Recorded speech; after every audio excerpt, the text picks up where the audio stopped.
Hey YouTube, Al Johnson Gaming here, and welcome to Elswhere High Chapter 1. I just wanted to take a break from Fallout New Vegas since, basically all my videos for a while have been Fallout New Vegas, Fallout Who Vegas, stuff like that, so I decided to jump into a visual novel, because why not? So, this one's about a high school, or something like an extraordinary high school.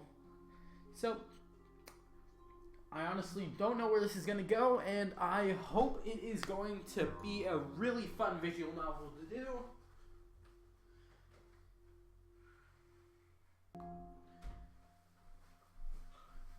And I hope to heavens that this video doesn't get monetized because of this weird music. So, let's get started. Alright. Let's jump on in. Oh, there's a settings bar right there. Alright, best to enjoy with headphones, so I guess you guys should plug in your headphones. I don't know. Okay, that's kind of cool. I like the sound effects. Okay. It was very unusual for Derek to be walking on the muddied shoulder of a barren country road. While he lived in a modestly sized city now, Derek grew up in a small town surrounded by roads just like this one. He would often walk them in the mornings to catch his bus to school. That seemed like ages ago, though. Now that he resided in a city, he usually chose to walk to school, except of course for the days when the cold was overbearing, or the heat was too exhausting. And yet he felt no comfort in this aged familiarity. Okay, this guy looks cool. I can dig this. Where's the stop? He lifted his head. His neck was tense. He was told there would be a sign. A blue sign. Or something, right? His frame was not of much substance, but his feet still pressed against the softened ground, and built mountains of displayed mud against the edge of his shoes. As he lifted them, his bulbous mounds would rise, as if they wanted to follow him. The earth kept them close, though. These ripples of muck instead sent a force of stringy soldiers to cling to the soles of his sneakers, and there was a thick layer of them by now. Maybe I missed it, he spoke aloud to himself. He did this often. He sheathed his uncertainty and kept forward. His body ached. Derek took a moment to check behind him. He was somewhat worried that the sound of the rain would drown out any cars. There hadn't been one yet, but he kept to the graveled edges anyway. There's no such thing as too careful. I have to agree with you, man. No such thing as too careful. Safety first, am I right, bro? Guess I'll go for a bit more. This is bull larky.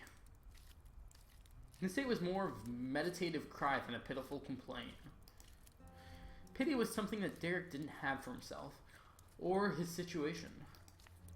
Confusion, anger, frustration, even a pinch of denial, yes, but Derek did not feel sorry for himself. As he took a few more sunken steps, his mind was understandably drawn back to the conversation that had led him there. Okay, flashback time! Ooh, yeah, we're in class. It was somewhat ordinary for him to get a call to the principal's office. Oh, we got a troublemaker friend. He remembered he was sitting in his grade 12 anthropology class, a class he had taken to gain free credit from, but was rather surprised to find it sort of interest in. And the PA system came to life with a familiar muffled order. Yes? His teacher cried out. She wasn't the type to become easily annoyed, but she found herself derailed from her train of thought by the bashed interruption. Can we see Derek Summerfield in the office, please? The voice was hard to understand, but his teacher eyed him quickly. Yep, sure thing. She wanted no time, giving Derek a physical gesture of excuse and jumping immediately back into her lesson. Derek didn't remember being nervous. One of his friends had talked him into joining their small student council, and while it was infrequent, he would sometimes be called to the office to confirm various details of upcoming events. But this time, there was a much more urgent topic of conversation. Okay, back to the road. As the umpteenth telephone pole disrobed itself from the darkness in front of Derek, he was led quickly away from his daydream. It was too far away to make out the details, but he knew that he was nearing the landmark. Just keep walking until you find a blue sign. You could see it in the distance, fastened rather high above the ground in a wooden pole. A blue sign. His pace didn't quicken. Okay, flashback again. This episode's full of flashbacks.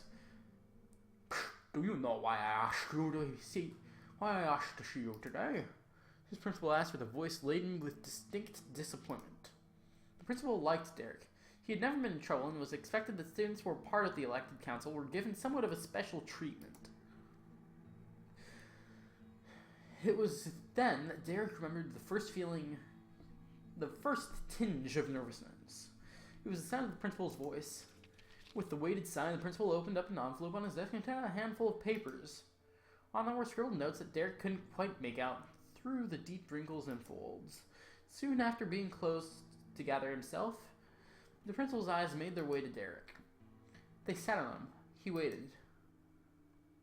Then a raised finger. He carried it limply and waved it around the notes. Do these, for any reason, look familiar to you? Derek shuffled in his seat. I can't read them. Derek remembered saying the words through a taut throat. Have a look. The principal opened his hands and lightly pushed the papers towards him. With a little more apprehension, Derek reached for them and began to read. What? Okay. That's a bit weird. Skankiest girl in the school. Tell anyone I'll kill you. Mom's probably a whore. My goodness, this guy's an a-hole. Your new name is Slut. That's your new name. He didn't read any one note from start to finish. They were vile in their language, threatening, brute. They made Derek stick to his stomach. He pushed the papers back towards the principal, and for the first time in years, he remembered feeling his eyes begin to well up. My goodness, if Derek actually wrote that stuff, which it seems like the story's alluding to, this guy's a real a-hole. Let's see if we can't, save. Save.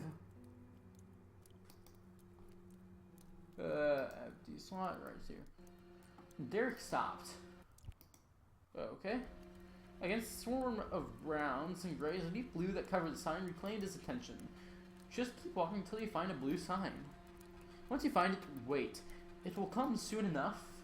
He stood beneath the sign, his hands gripping the straps of his backpack. It was all he carried. I guess this is it. I still don't know what voice to actually use for these guys. He sighed. Not only was it raining, but it was sticky and warm, and recalling the events that brought him here did little to calm his growing palpitations. His brows were drowned in heavy and gathered sweat. He didn't seem to mind. There was nothing left to do other than wait, so Derek leaned his body against the telephone pole and did just that. Okay. Do you know what these are? Derek remained silent for a moment, took a deep breath, and then exhaled with purpose, as if he were about to reply. But he couldn't. Derek? The principal's voice remained assertive, but was softened by a hint of worry. Derek's body felt stone, his mind lifted somewhere he couldn't think or move. In this moment of confusion and discomfort, he felt as if he had surrendered his will. It was taken from him and handed over to someone else. His voice returned and broke. His head hung low. Yes. That was all he said. Still, standing against that rotted pole. He could not explain why he'd said it. Yes? The principal waited for Derek to continue. He didn't. Derek... These notes were handed to me by a student named Priscilla Aberdeen. Do you know her? I'm taking a moment. Derek nodded. Yes. Well, she handed me these notes in private. In secret, after trying to find a way to let someone know. She was terrified, Derek. Absolutely distraught. She was crying, sobbing, asking for help. He took a break to rein in his escalating voice and continued. Do you know anything about these notes? Okay, save. I guess I can save again.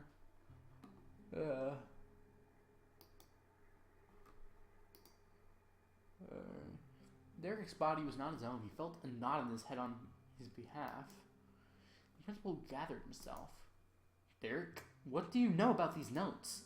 Something lifted his tongue. Something put breath in his lungs. Something formed the words. I wrote them. I don't want to see the worst in Derek. I mean, Derek, come on. Why do you have to write? Did you write those? Please. Derek doesn't seem like he'd be the one that wrote those. You could feel his shoulder pancaked in between the weight of his body and the pole. It added to the ache. With a foggy mind and an anchored heart, Derek waited. His face contorted in instinctual response to the memory. Priscilla. Her name popped from his mouth and crackled like hot grease. Priscilla. She was hardly ever even relevant to Derek throughout his high school life. You see, this sentence right here, this could be proof that he didn't write those notes.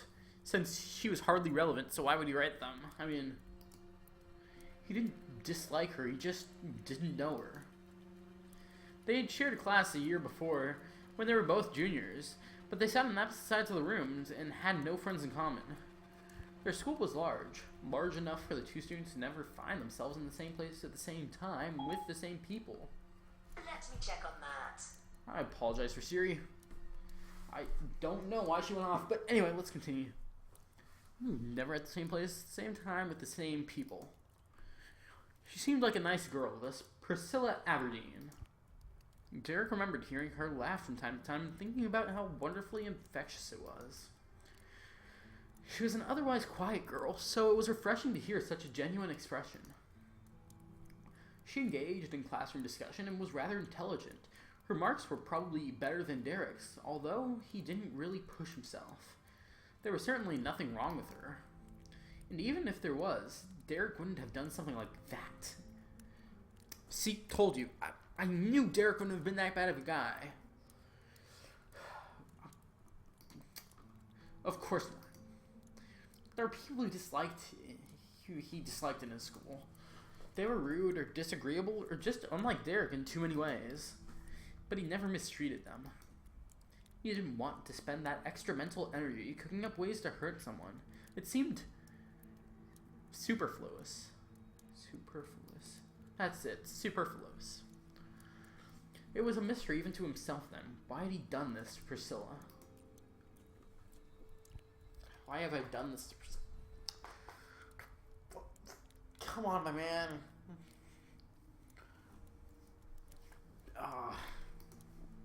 But when he did carve out enough courage to jump back into the cavern of his memory, he always re-emerged with nothing but a mind soaked in a solemn fog. Everything was hazy. Everything had been hazy. After his confession, he remembered nothing until the principal's door swung open and he heard footsteps behind him. How long have I been sitting here? A body sat down next to him. He barely raised his head. He just dragged his eyes to the right to see who it was. Mom? It hovered somewhere between a question and a statement. She looked at him with something that Derek would have sworn was indifference, then surrendered her gaze to the principal.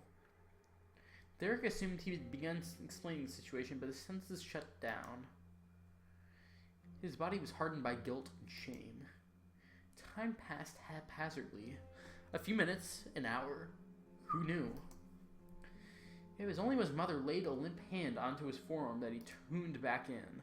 While he was sure that the gesture was meant to be one of comfort, he felt nothing but stinging apathy. Her hand sat there, weightless, and from it flowed no measurable compassion. She held a pamphlet in her other hand. His principal spoke up with a low, heavy voice. I would recommend this as your next course of action. In terms of other options, there are few. You could, of course, try. What is it? The two adults almost jumped at the sound of Derek's voice. His mother had almost forgotten that he was there. The principal spoke first. I'm sorry. That brochure, or whatever you guys are talking about. The principal let out a deep sigh.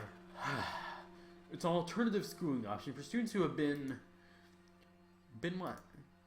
Principal and his mother exchanged a few worried, frustrated glances. This time his mother spoke first, but for some reason she whispered, "Have you ever been listening? Have you even been listening?" She had always feared being intrusive, even in situations like this, but now her sharp breath hit Derek's ear with shrill impatience. The principal fidgeted with his pen and danced his gaze around both Derek and his mother. "Derek, you have been expelled." His numbness had been deepened into less of feeling, less of knowing, less of nothing. The silence hung like ornaments on the walls. Derek exhaled slowly. "What I've given your mother is information on Elswhere High. It's a new program, a new facility, a school for exceptional children is its slogan. It's meant to accommodate families in situations like yours. They offer transportation, simple accommodations, classes that engage students in..." His voice began to fade away. Derek knew what his mother had decided, even though she had yet to open the pamphlet, even though she had yet to speak.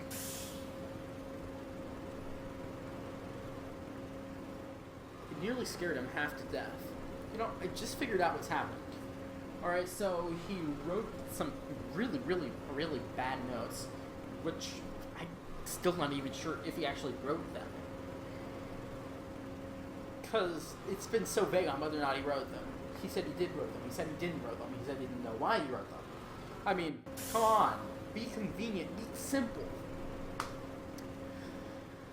So he's been expelled and he's going to a boarding school, I'm guessing? So let's continue and let's see where this chapter takes us. Perhaps he had fallen asleep. But somewhere in the distraction of his mind, Derek hadn't seen or heard the bus approaching. Its doors swung open with a shrill creaking of metal. Its motor grumbled conspicuously, as if puttering so loudly to hurry him up. "Get on!" Derek looked to his left, back down the country road, back down the track of muddy footprints he left by now had turned into a path of miniature pools. Fresh new raindrops hit their surfaces and had hundreds of ripples to wave him goodbye. He didn't wave back.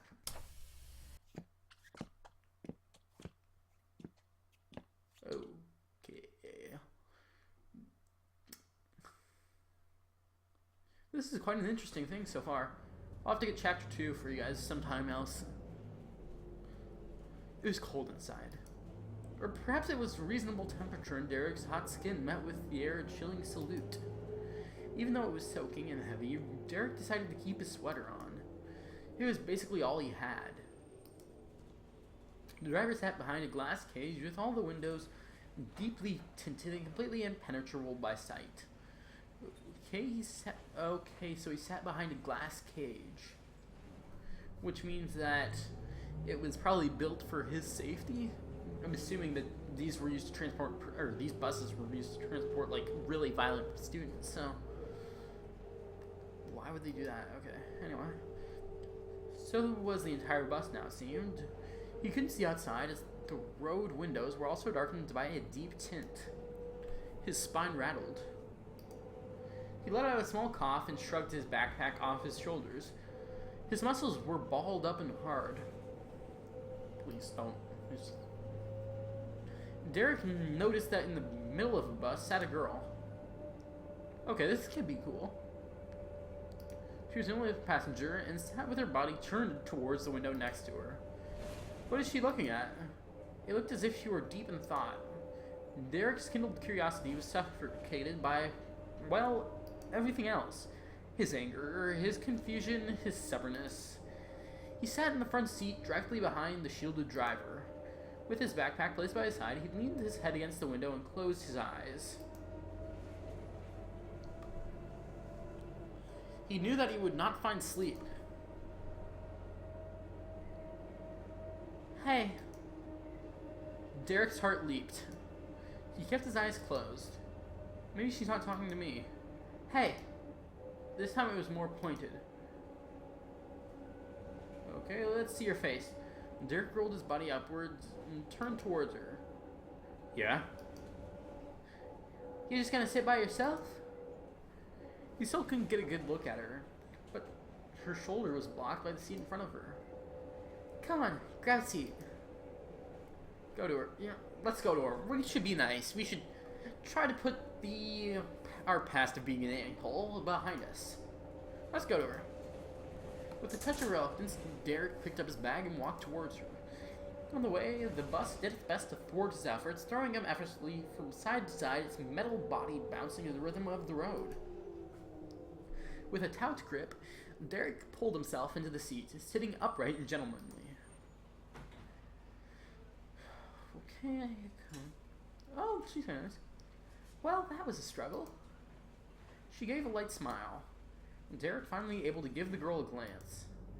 She was gorgeous. Her frame was gracious and timid, but she carried it with a purposeful force. She was hunched, yet all of her limbs were muscles were firm and confident in their place. Her folded posture was not one of laziness, but one of intent. On her face was a set of green eyes that studied Derek hurriedly, but also offered a sense of genuine welcome. She had a rested stare that some might have mistook for emotionless. But that was not true, Derek guessed. She was just calm. You could have walked over at the next stoplight or something.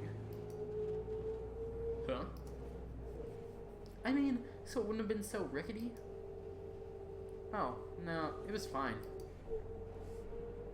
She leaned further back into her seat and placed her hands in her pockets. Ah, well, good morning. Derek had almost forgotten. The thick darkness had nearly fooled him. But it was, in fact, the morning. He let a sigh. You too. His eyes wandered. Please don't. I'm Sophie. Derek. Nice to meet you. Yeah. What was that for? What? That. She did her best to lower her voice and jut her chin out like Derek did. In any other circumstance, her imitation would have made Derek smile, but his face remained stoic. She was not in the best mood. She turned back into herself, offering a response. Yeah, I feel that. I was in a shitty mood when they picked me up, too. Probably still am. Place has turned me into a bitter old hag, I guess. You seem fine. Really? Most people take my resting bitch face as some kind of attitude. Derek shrugged. She did seem fine. I like her. I like Sophie. I hope this turns out well. I mean, I think it would be really fun to actually see how this turns out with Sophie. Come on.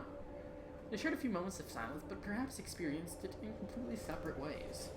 Sophie sat relaxed, carrying something between confidence and indifference on her shoulders. Derek swam deep in his anxieties, half forgetting he was sharing his space. The bus rumbled on, carrying them down a wholly unknown route. Each time the bus turned or stopped, Derek wondered where he was. It was headed west, but we've taken 2 right turns, or 3? Damn it. Derek spoke tangible reservedness. Do you know how long it'll take? To get to school? A long time. Like what, an hour? 2? I'm not sure. You're not sure. Is this your first day too? Derek's voice was laced with annoyance. No. Then how do you not know? I just don't know, okay? It's far. Jeez, let it go. Derek wasn't used to being so abrasive. He didn't like the feeling. Okay, sorry. No, I get it. I'm sorry. I'm just antsy. Shouldn't that be my job? A different kind of antsy. I remember the feeling on my first day. Yeah, was it shitty like this one? She almost laughed. I'm sure it was pretty similar. She pushed out a gale of breath through loose cheeks. They send you off quick too? Derek shrugged. They gave me a few days to get ready. Huh, that's a luxury. I was gone the next day. I didn't have time to do anything. It's like a sick joke or something. Some guys back at the campus always say, there's no use moping. But I actually really like moping, so they can shut the hell up. Derek wasn't sure how to respond. He let a timid laugh escape him. Yeah, I'm sure I'll do plenty of moping over the next while.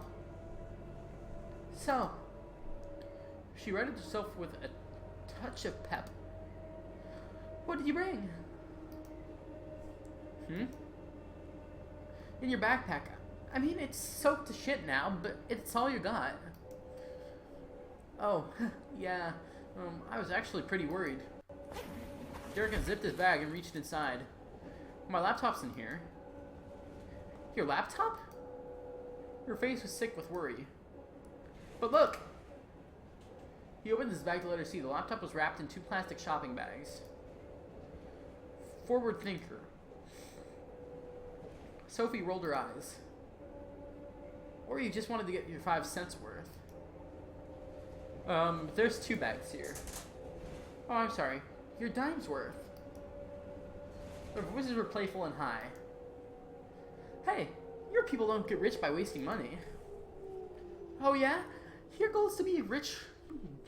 So your goal is to be all rich one day? Well, no, actually, I mean, just be, you know. He searched for words, but retreated into a laugh and said, I actually have no idea where I was going with that. Sophie gave him a sarcastic smile. It is kind of bullshit, though. What? That they made you pay 5 cents for a bag? Like, come on! You know, Sophie's right. It is kind of bad that they have an actual tax on bags now. Out of all things, bags. I mean, come on. It's a war crime, really. So what else do you got in there? My laptop charger. You don't say. Derek shuffled through his bags some more. Another t-shirt so that this one doesn't get too disgusting. Socks and underwear, I hope. He looked up to her and scrunched his face in uncertainty. No. What? I packed them in my other bag. You packed a t-shirt as a backup, but no boxers?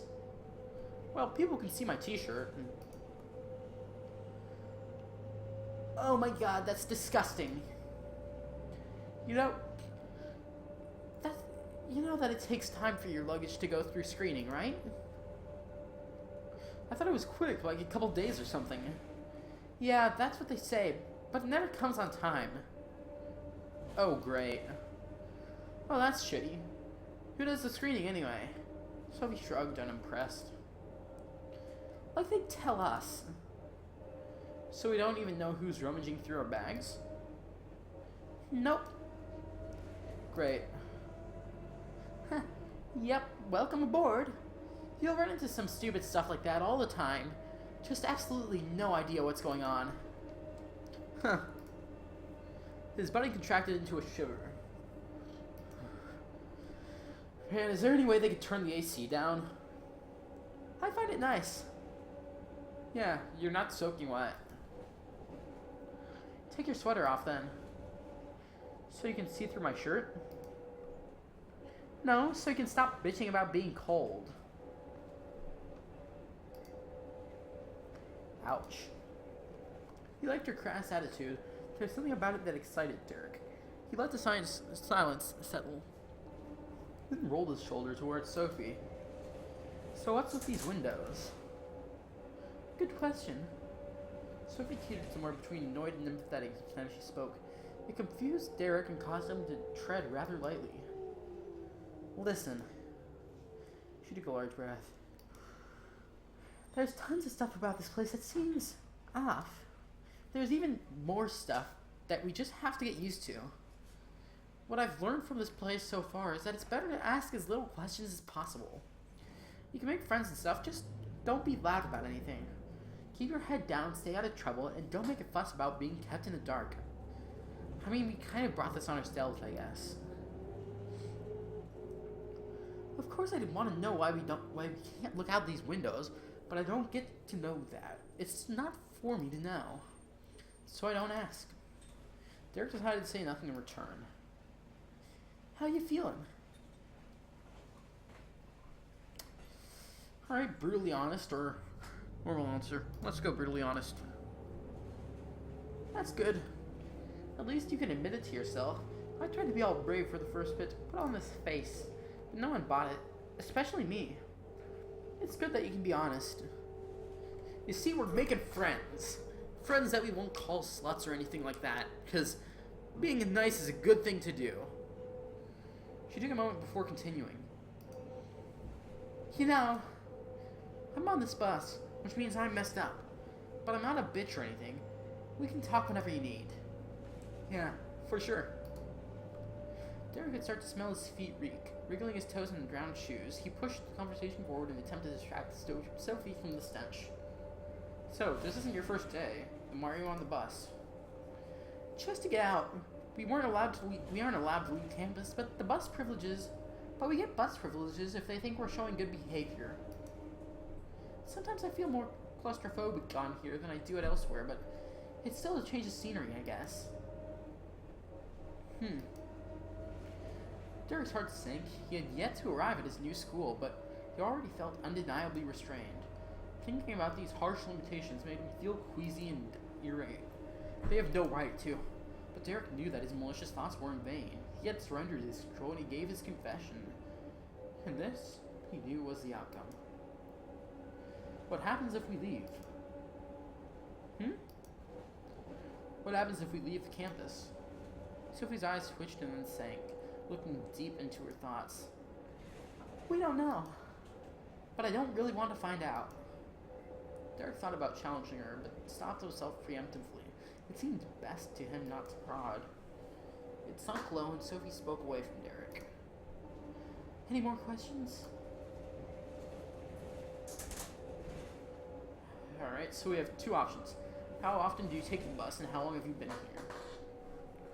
Yeah, let's ask the less personal question here. How often do you take the bus? I've only taken it a few times, but I've never had my privileges taken away. It's just pretty rare for someone new to join the club. You're the first person to actually sit next to me. She paused for a moment and thought. Then again, you're the first person I've asked to sit next to me, so I guess that doesn't really count. I usually just sit here and make up a story for them, wonder who they are and where they're from. I'm never anywhere close to reality, but it's a fun game while it lasts. Just something to do, I guess. Zoe took a strand of hair between her fingers and ran it down the edge of her face, right at her baseball cap. As it sat in her palms, she pushed it downwards, situating the beak so it almost covered her eyes. Well, Derek, I'm going to get some sleep. Derek's eyebrow scrunched. Sleep? Is it really that far? No clue, but I'm exhausted. Oh, okay. To be honest, I was tired too, but thinking about sleep made me feel lonely. I wasn't ready to give up the company, but joined Sophie in her attempt to find rest. Okay. Please, it came quickly. He found just what he had expected. While the exact images in the dream escaped him, Derek felt a suffocating loneliness throughout it. Maybe there weren't any images at all. Maybe it was black. Maybe it was the raw feeling of nothingness. Maybe Derek's mind was so heavy that it felt like an anvil to his body. His neck ached under its weight. My goodness, I'm messing up words now. The nerves in my shoulders splintered, fracturing away from themselves to find help. It's so heavy. It's so lonely. And then... Holy... Derek's body lifted from the seat from the strength of the impact. Holy shit! He gripped the seat in front of him and flew his eyes around the bus with a loud sense of urgency. What the hell was that? The pothole. She seemed annoyed but not frazzled. While her calm response did something to de-escalate Derek, it also made him irritated. What? It means we're close. Holy shit, I almost had a heart attack. Sorry, I should have warned you. Her suaveness suddenly slid from a magnetic force to a bitching annoyance. Yeah. No. Alright, dude, calm down. It was a bump. You're fine. Derek wiped his mouth from the back of his sleeve. It was hot with anger. It took him some time to calm his breath, and by then the bus had slowed to a stop. Derek closed his eyes and checked his tone before he spoke. Does that mean we're here? He said it much more calmly than he imagined. Yep, this is us. Only one stop on the Elswhere High bus.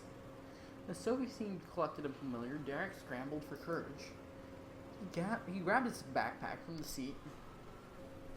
He stood up and walked towards the front of the bus. Alright, let's see who we're going to meet in this episode. As he passed the driver's chambers, he tried one last time to peer in the tinted glass. Who took me here? But of course he could see nothing. The doors in front of him stood open.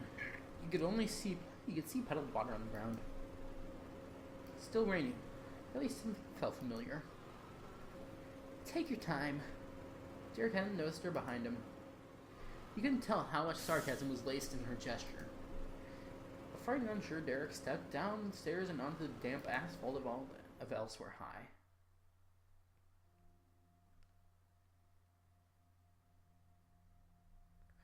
Okay, this is kind of cool. We actually get to go to the high school. I thought the bus would be there. I thought that we'd only see the bus. So you know what? It seems like a good place to leave. Maybe. You know what? Let's just go outside, meet a few people, and then we'll leave the episode off there. Like on a cliffhanger or something like that. This is it. So, yeah, this is Elswhere. If you want, I'll give you a minute, too. Hey, Soph.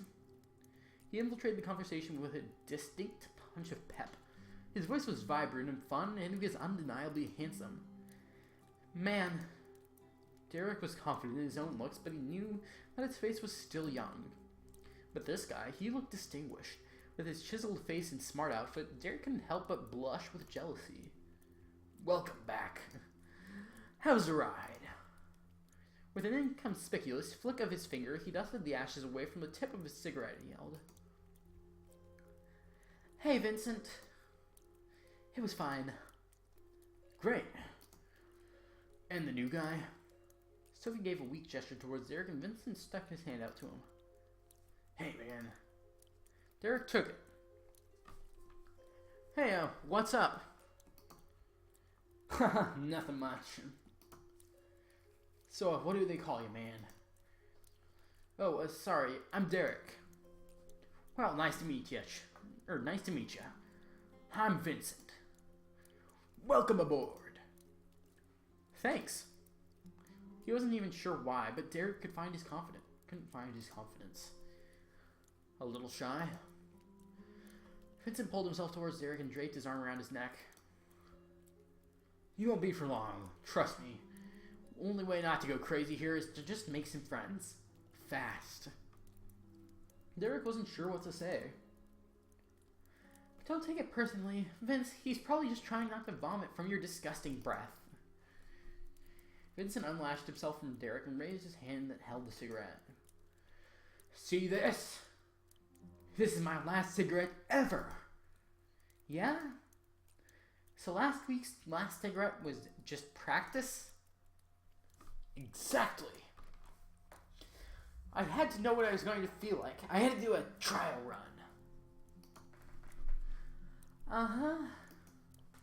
Well, we'll see how long it takes for you just to switch to pot or something. No way, this is for real. My goodness, how inappropriate is this game? Well, I guess I might as well just go on. Besides, that stuff makes me antsy.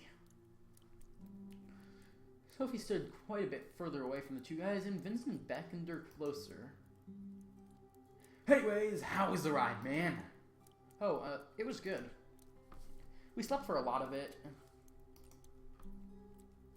Oh, you guys sat together, did ya? So you two already know each other. Well, not real. I want to know everything. What do you tell her? I hate feeling behind. Oh, God. My name is Derek, and we hate paying for shopping bags? Vincent erupted into laughter. What?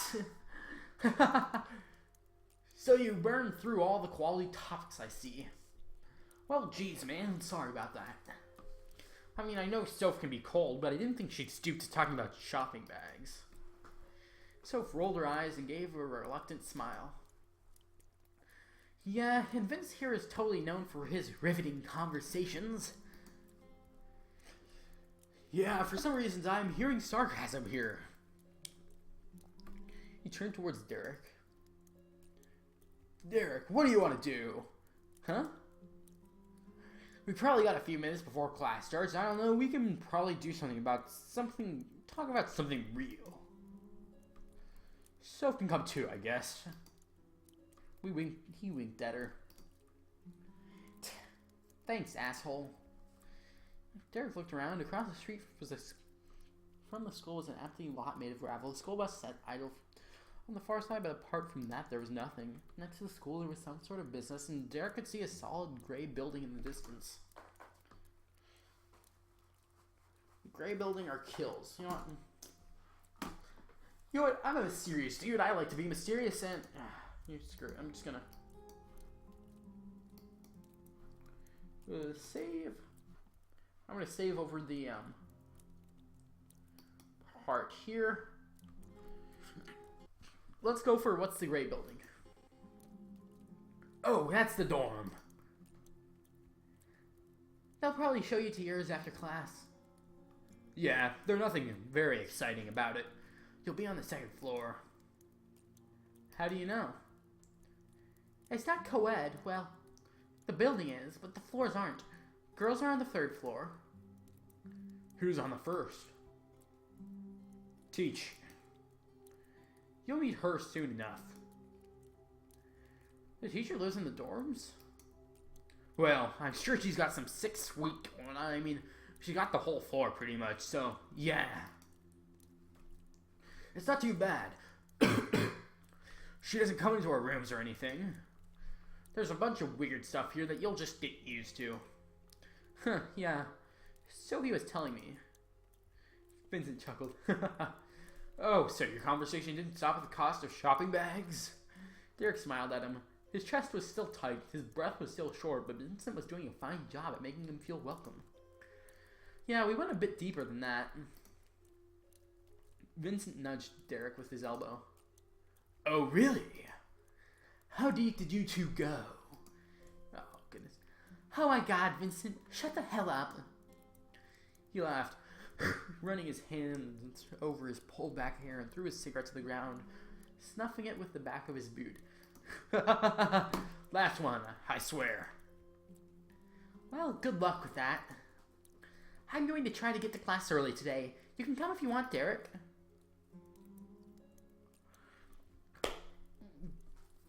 Come on. Well, you know what? I want to hear from you guys. Would you guys stay with Vincent, or would you guys go with Sophie? I mean, I want to hear you guys' feedback in the comment sections, alright? Tell me which choices you'd take throughout this journey of yours. Write them down if you want. I'd love to hear your feedback. I mean, and you know what? Maybe what I'll do is I'll save each and every spot where we have choice, and what I'll do is I'll take different choices each time. I'll watch through my videos, take down which choices I didn't take, or write down which choices I didn't take, and there's only one slot, so.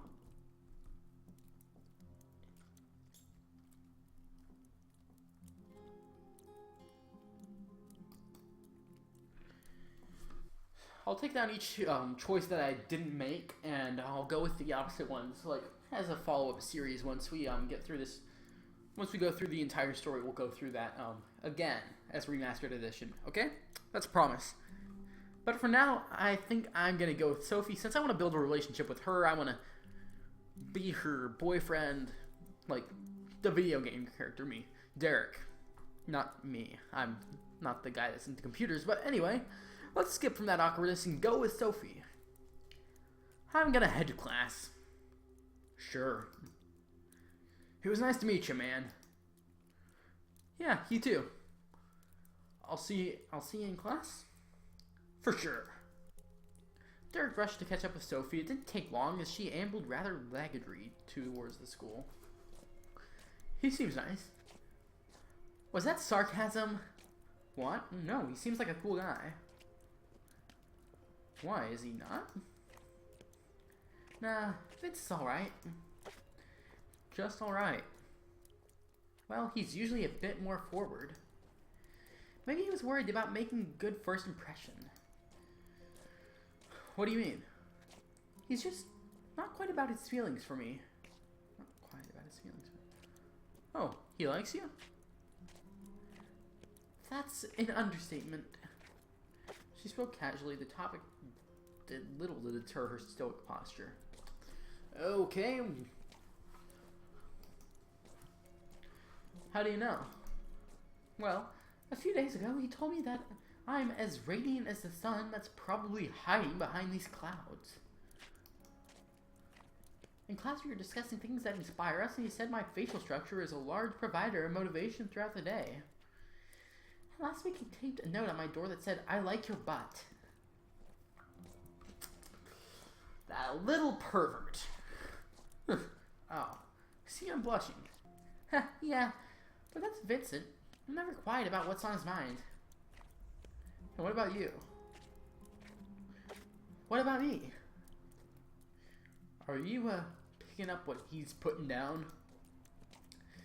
Sophie almost laughed.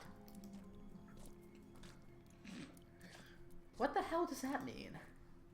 Do you like him? I mean, look at him. He seems nice enough. Yeah. There's a weighted silence. I don't know. He's hot. He's smart. He's nice enough. So? It doesn't make any sense to me. You're good looking too. I can tell you're nice. You're dumb enough to get expelled, but you seem smart. So what's the difference? Why not just date you? Oh yay. I'm gonna do this. I'm gonna do this. Let me tell you. Derek tried to hide his recoil. The candid tone of Sophie's voice almost made him lose his balance. Well, because you don't know me. It's not just a checklist. There's gotta be something a bit more. Yeah, I guess. Maybe I just haven't felt it yet. Yeah, maybe. So he stopped in front of the school doors. Want to sit? Sure. She perched herself next to the stairs, and Derek swung his backpack off to do the same. I thought you were going to class. Yeah, I'll head up in a sec. I read an article about the mindfulness of and creating calm or some bullshit, so now I just want to sit before class. Take a bit and think about nothing or whatever. Oh, does it work? So he stretched her eyebrows upwards and shook her head lightly. I don't know. It's whatever. Just trying things to help with the stress. Yeah. Derek gestured towards his bag. Well, I can leave you alone. Kinda sounds like a one-man show. Don't want to join me? Am I invited? Sophie's gaze sat at Elswhere. She rested her head on her folded hands and smiled. Let's just sit. Derek drew breath and loaded it for a response. But instead let the fill air him. My goodness, I'm under 21, so I know I'm not drunk. I know I'm not high because I don't like to get a hold of the good stuff, and what's wrong with words at me today? But instead, let the fill air him. But instead, let the air fill him, then escape slowly through the nooks of his closed jaw.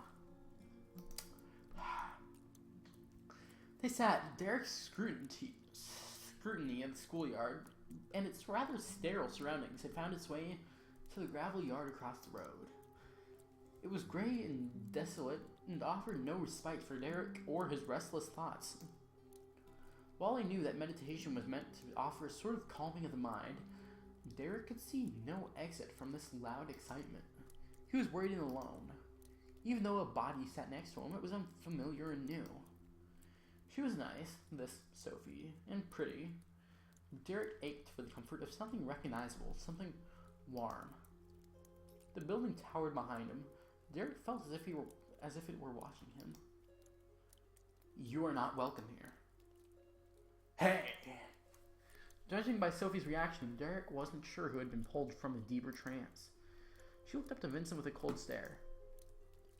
Yes? You ready to head in? It's about time. Holy shit! Don't let anyone tell you guys that I have a bad sense of time. Literally, no one has said that ever. So in the future, don't let anyone tell you that. Oh my god. Sophie stood up. She didn't stretch. Wait a second. I don't think she's actually saying this. Sophie stood up, but she didn't sweat. She didn't stretch. She seemed to find comfort in her posture immediately. You ready, Derek? Yeah, time to meet the teach. Ready? He pushed the question out nervously. Sorry, there's nothing to be ready for. I just mean I didn't want to rush you. Oh yeah, I'm good. Let's go. He sounded much less confident than he had hoped to. Sophie turned and led them towards the door. She leaned her body against it and pushed her way into the school. With a quick nod of her head, she gestured the boys into the building. After you guys. Such a gentleman. Thanks, Soph. With her hands in her pockets, Sophie let the door slide shut and followed Derek into the hallways of Elswhere High. You know what? We met Derek, I guess. He was kind of... You know what? A good student never skips school, so let's go through this first lesson, then I'll finish off the episode there, alright? Anyway, there was less than Derek had expected. He wasn't quite sure of what, however. Less light, the colors of the room were notably muted, and it took Derek's eyes a moment to balance themselves. Less people. Empty chairs dotted the room, almost teasing those who were there. These many people didn't screw up like you. The atmosphere of the room was alien to Derek. Like so much else, he felt as if he was becoming used to feeling discomforted. It wasn't that he felt frightened or unsafe, but the classroom gave him a peculiar sensation that he couldn't quite define. Grab a seat, man. Anywhere?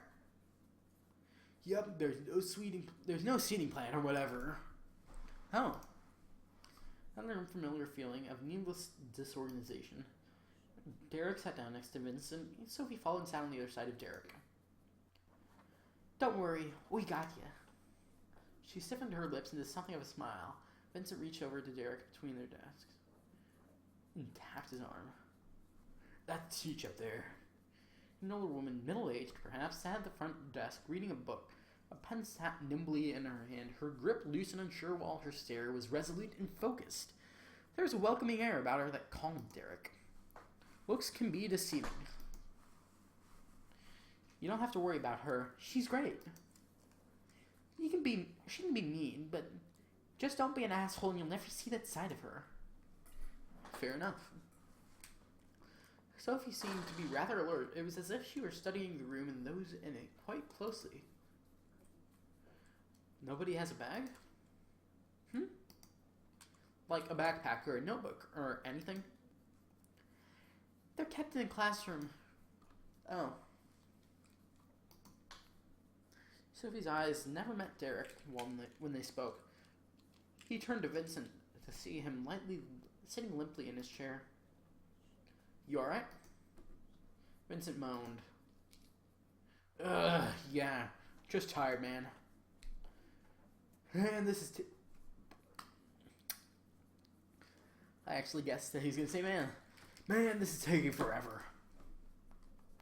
We just got here. It's all relative, brother. There's nothing Vincent hates more than class. Students filed in slowly.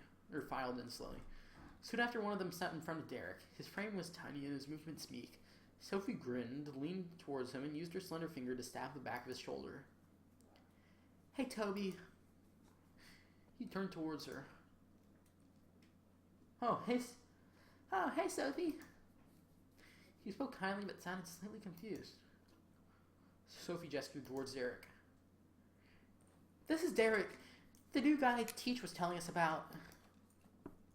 Toby's eyebrows rose slightly and gave a timid smile. "Oh, hi. I'm Toby."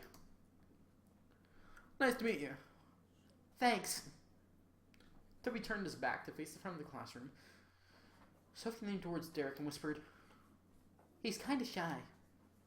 Newness never really sat well with Derek.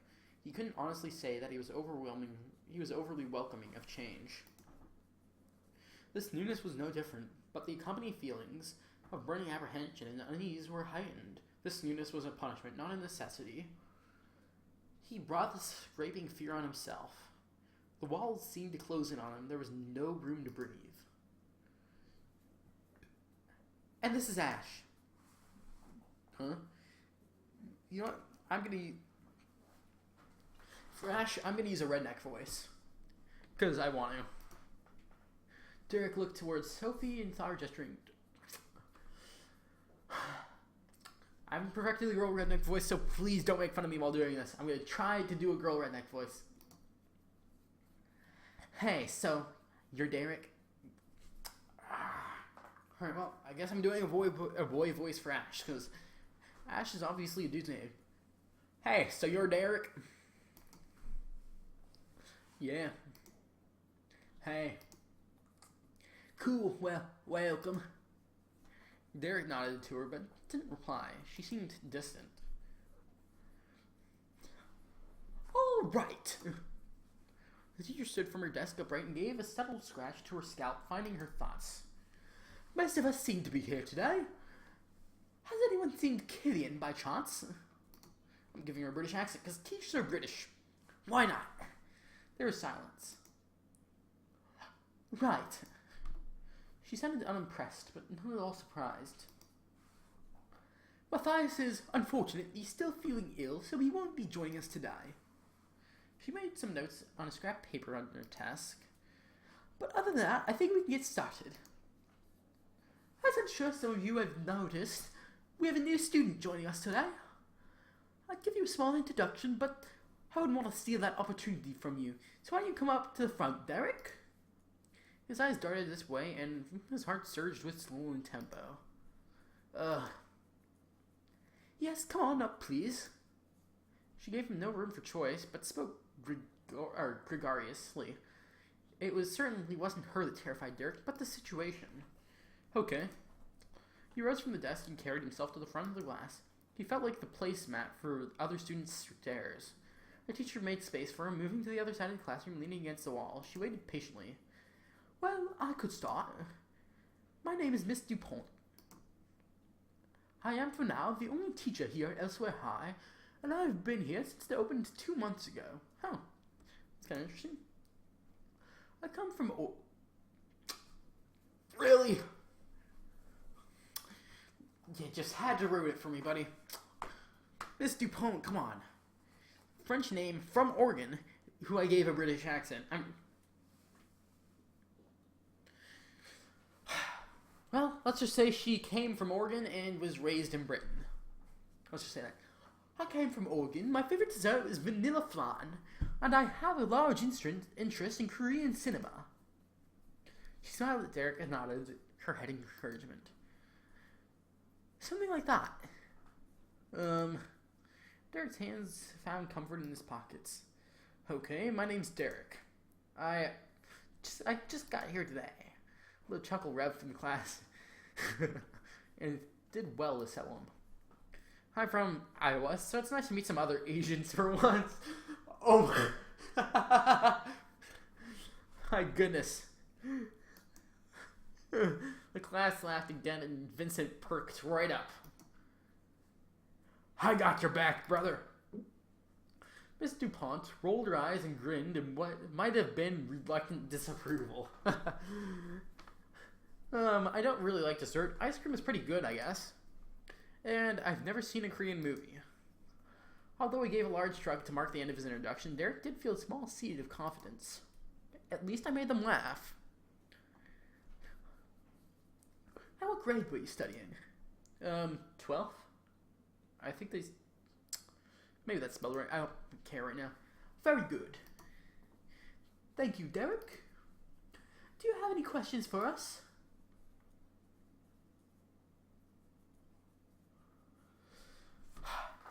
Should I be the nosy one? Or should I be the guy that's just blatantly stupid? Alright. You know what? I'm just going to go for the question that might seem related to the topic. Are all of us seniors then? Does anyone want to answer this question for Derek? Toby, how about you give it a try? Can you have a seat, Derek? You can have a seat, Derek. He tried not to rush back, and Derek could see Toby shifting awkwardly in his seat. Derek is wondering if everyone here came from the 12th grade. How would you answer that?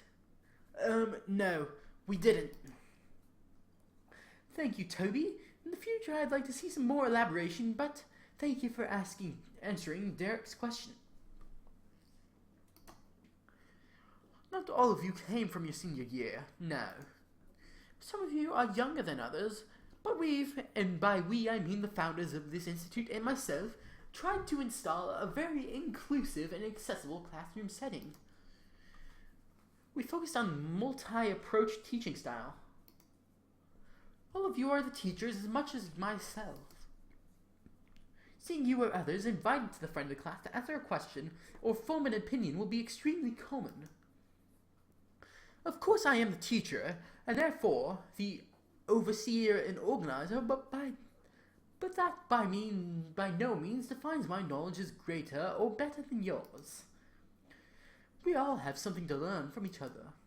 She's kind of wise. I like her. I know this might sound odd to you, but I think most of your peers here today would agree that it takes little time to get used to, and creates a much more open environment. There is zero tolerance for any type of bullying or discrimination. I hope that, above all else, is clear. She made her way back to the front of the desk and sat her body onto it. Her posture was casual, her knees bent, her arms crossed. For some reason, it excited Derek.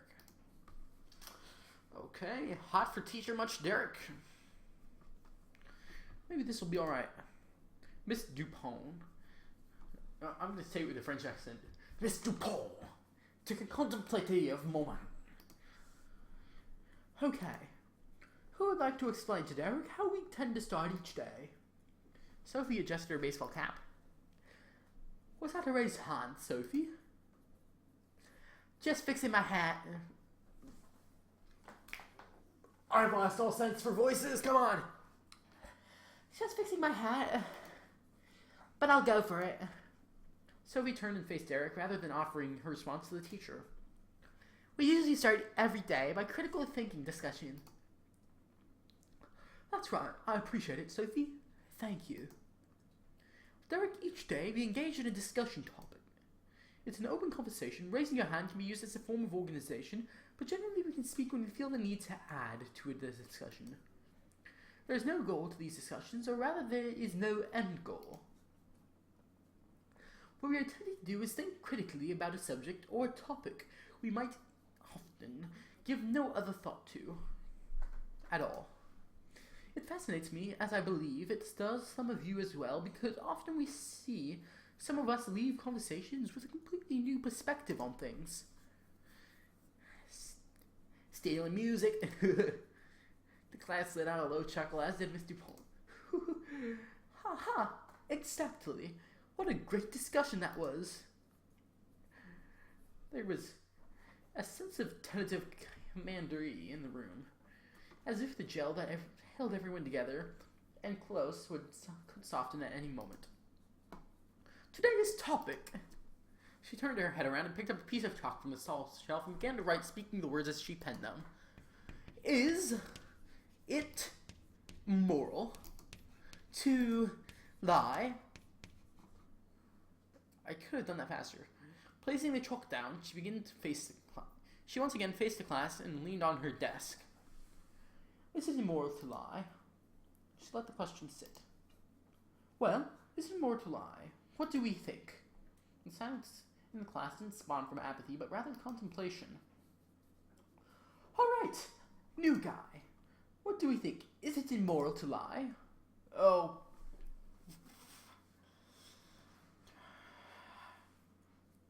If we say yes, it means that we're going to be started up as a giddy choo-choos, which is never what we want in the classroom. My personal thought is that it's not immoral to lie if you're doing it for the right reasons. Like, if you're lying to protect someone, that's very noble.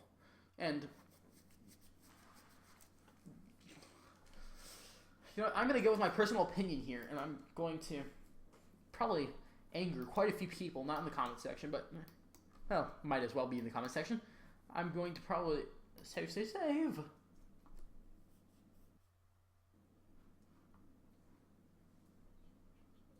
I'm going to save here, because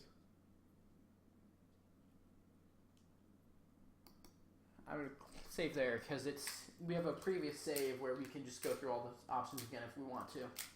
Anyway, I'm going to go with no. No? And why?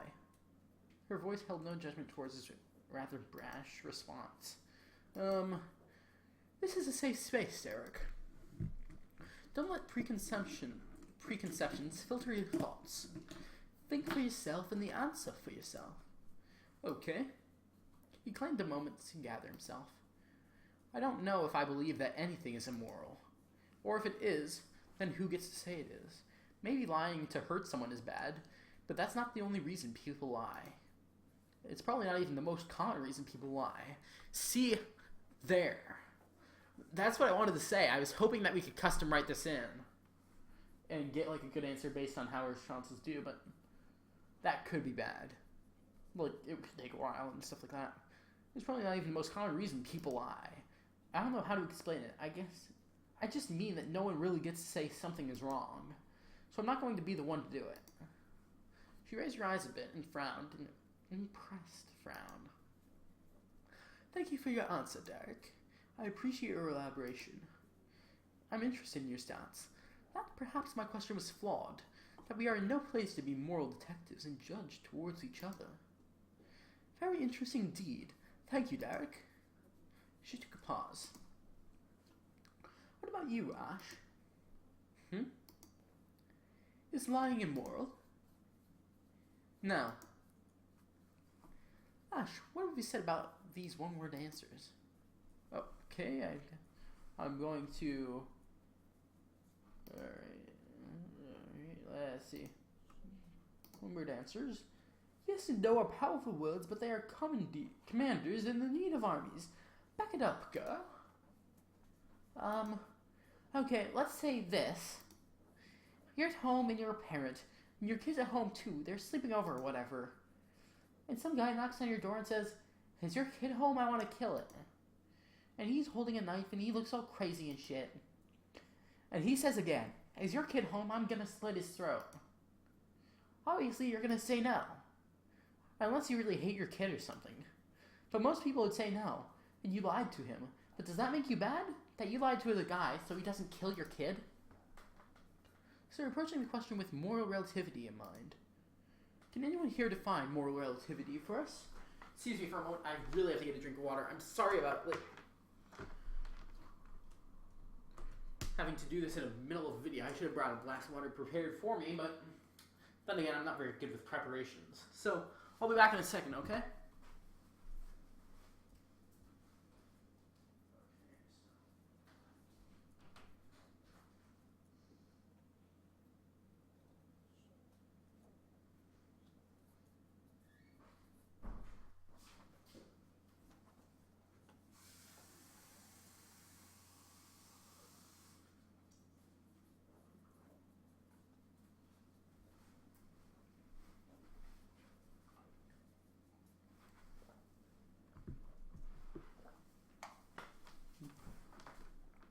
Okay, let's continue. Sorry about that.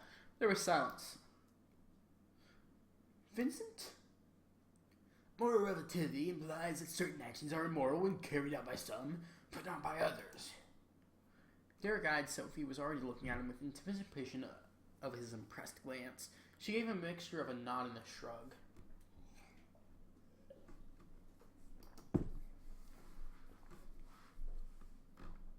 Or maybe in Ash's situation, perhaps she meant that certain things are immoral in certain situations, but not others, when carried out by the same person.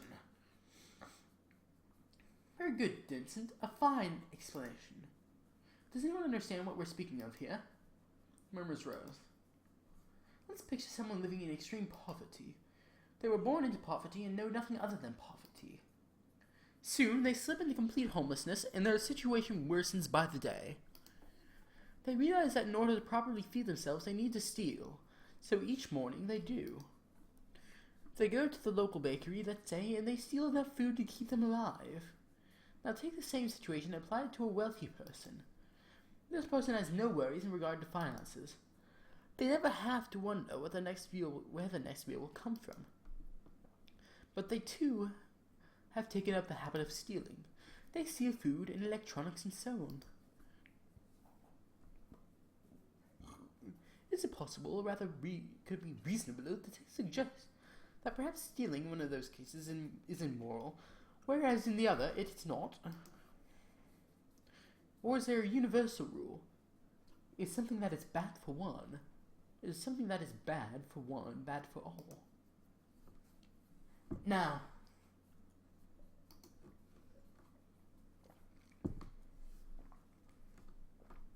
his voice was so soft that Miss Dupont's gaze fell on him with an immeasurable level of uncertainty. Toby? It's not. Miss Dupont smiled. Derek could tell that Toby rarely participated in these conversations, and so the teacher was glad he said anything at all, even if it was muted and vague. What is it not? What is not? His breath stuttered under his anxiousness. There's a story in the Bible I read once. I think it's in the book of Exodus, but I'm not sure. And there's a king who is afraid that his slaves might become strong enough to overthrow him in his empire. So he told the women working for him, the midwives I guess, to go and kill the male babies that were being born to the slaves. If all the boys were killed, the population would be weak. And so the midwives, they didn't want to do it, obviously. And when they went back to the king, the pharaoh asked them how it was going. The midwives lied to him and said that the slave mothers gave birth really fast, and they were so fast that babies were hidden before they could get there and kill them. She lied to her king, and in the story, it says that God looks upon her with favor. So if you think about it, that faith, or any faith really, lying is considered bad. But even though it's considered bad, there were still situations where it was seen as good. He thought about something for a moment. Well, maybe not good, but better than killing babies. Vincent began to laugh obnoxiously. That's the Vincent laugh. I'm just telling you. Oh, man. Vincent? I don't even know. I just thought that was funny. Vincent, what Toby offered was an insightful look into his personal thoughts on the subject at hand. What you are offering is abrasive and rude. Please stop. Yeah, well, I expect nothing like that again in the future. She softened her face and turned her attention towards Toby. Thank you for your thoughts, Toby. Personally, I found that story fascinating. While I admit that my specific knowledge of the Christian faith is quite limited, I am very glad that we have such diverse backgrounds to hear from. Thank you very much. Derek looked to Vincent, whose body was stretched out down to his chair. His head reclined against the wooden back. His hands were woven together on his lap, and he looked altogether disinterested. Well, the conversation was involving and new. Derek soon found his attention wavering. He could no longer focus on the debate. It seemed wholly trivial to him. Is lying immoral? Why are we talking about this? This place. Everything seems gray. The class seemed to pass by without force. He sat with no effort and let his muscles fall as they would, sinking into the chair. At one point, everyone rose, went to the front of the classroom, and gathered their notebooks. Miss Dupont made her way to Derek's desk and handed his to him personally. She may have given him some loose instruction, but it was lost on Derek. A formal lesson began, what it was about is forgotten. Derek held his pencil, although given to him by the teacher, with a limp grip. He wrote nothing. I think that just about does it. We've covered today's materials. I'll also remind you of the upcoming deadlines. You should all know what they are. Please have work in on time. Derek rose slightly from his tight hunch. He looked right and left, then to the clock. Class is over. Mrs. Dupont drew a heavy breath. I think that is all. Oh! Before we go, Derek, please stay behind today. We'll have a little chat, please. Everyone else, you're free to go. The students stood from their seats and righted themselves. Sophie patted Derek on his shoulder. I'll see you back at the dorms, maybe. Just let me know if you want to hang out or anything. I'm room 307. You give Derek information that took me weeks to the recon to get? Derek doesn't tell me I have nice elbows.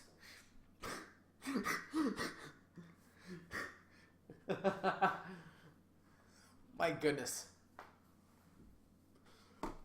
Out of all things he chose, elbows were the things that he came up. He's like, nice elbows. I can see why he has gotten nowhere with her.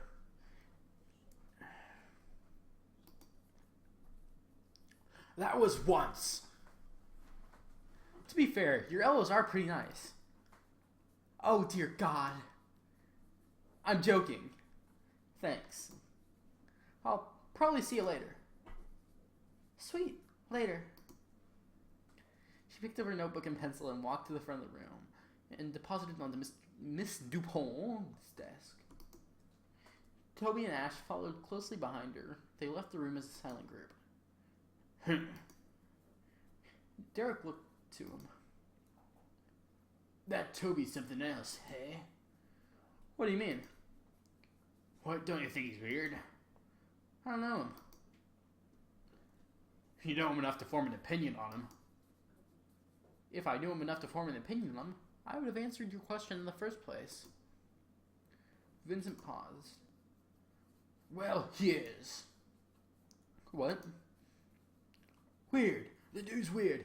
Jesus, man. Nod and smile. Well, I don't think he's weird, so I'm not going to nod and smile. Vincent ruffled his eyebrows and looked sharply at Derek. So, you want to be all buddy-buddy with him? I don't know. Vincent, I barely met him. You want to be besties with Toby? Vincent turned from Derek and picked up his notebook, shoving it under his armpit. What? Want to hang out with him and listen to that pussy voice he has? Hi, Sophie. Makes him sound like a pansy, man.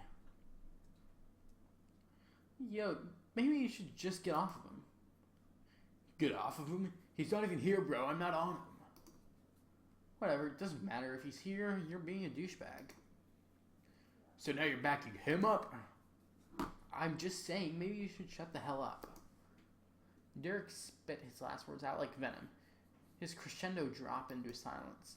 At the front of the room, a worried Miss Dupont, who was clearly distracted while helping out another student. She had been keeping a close eye on their altercation, as it seemed. Vincent scratched a pencil off the desk and stormed to the front of the room. His heavy boots clomped against the tiles conspicuously. With a flick of his body, he dumped his schoolwork on Miss Dupont's desk. Once he had left, Derek turned towards the front and approached her timidly. Everyone had no left but the two of them. No need to look so nervous. Vincent's got a head that's as hot as it is smart. He has a temper, and he certainly forms his opinions on things quickly. Too quickly, if you were to ask me. I appreciate some of the things he said. Derek shrugged. Didn't make sense. Miss Dupont sighed and Her eyes dropped downwards. Yes, well, carry on. I just wanted to get you situated. Take you to your room and answer any questions you may have. So if you follow me, we can get started. Okay. You know what? I'm going to save here and we'll end off the episode where it's at right now.